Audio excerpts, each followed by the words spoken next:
spirit of the stairs, what everyone thinks, but no one hears. Wishes make a sad lament after she's gone. We got told about this expression in French. Actually, having been told it, I assumed it was an expression that every French person would know, but apparently not. But it's a really beautiful expression, l'esprit d'escalier, spirit of stairs, which is the feelings you have or the thoughts you have as you leave a difficult situation and think of all the things that you should have said.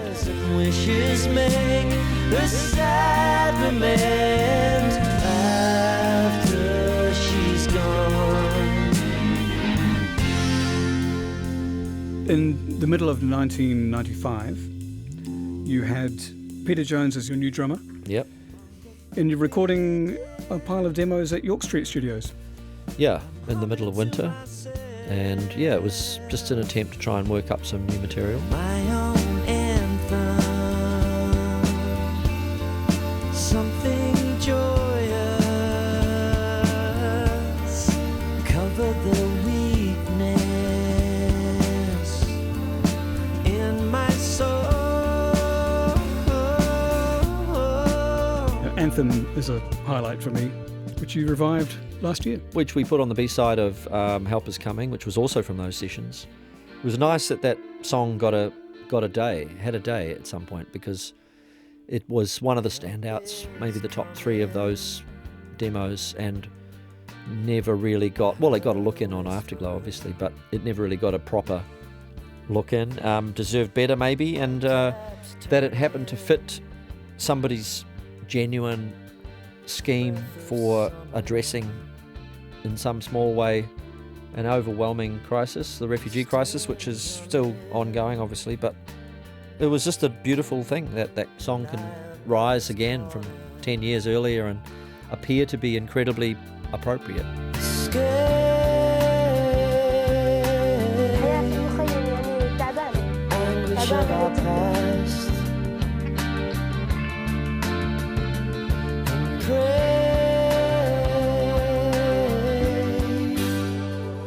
Peter joined the band about 12 months prior, maybe longer.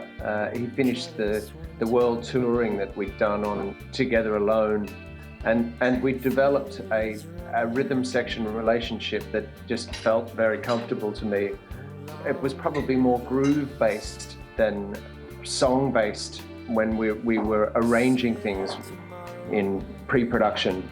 Because, I mean, you've got to remember they were pre-production. We weren't recording in earnest, so they were just demos. But definitely Help Is Coming had a very groove-oriented aspiration.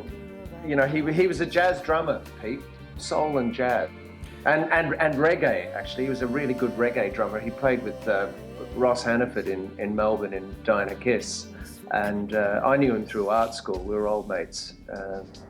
And he did have quite a different groove than Paul in a lot of ways. We'd grown together quite naturally over the prior 18 months.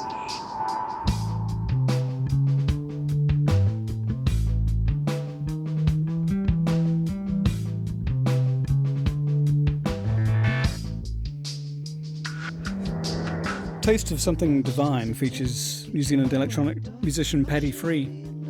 There was a lot of electronic stuff happening at the time, which, as a traditional 4-piece band, you know, we were interested in that process. And I remember that one, we laid out all these samples on a keyboard and just sort of played a song down on a keyboard with samples. And I don't know if it was the style or the approach that anybody else particularly took to making electronic music, but it seemed like quite a fun way of, you know, every key on the keyboard had a whole world in it, and we may have jammed it a lot and then went through and sampled the bits from the jam that we liked and then played a structure down and made some loose vocal up, and yeah, it was, you know, in its own way. There was an album after that, Try Would Sing This, that I made solo, where Paddy got involved as well.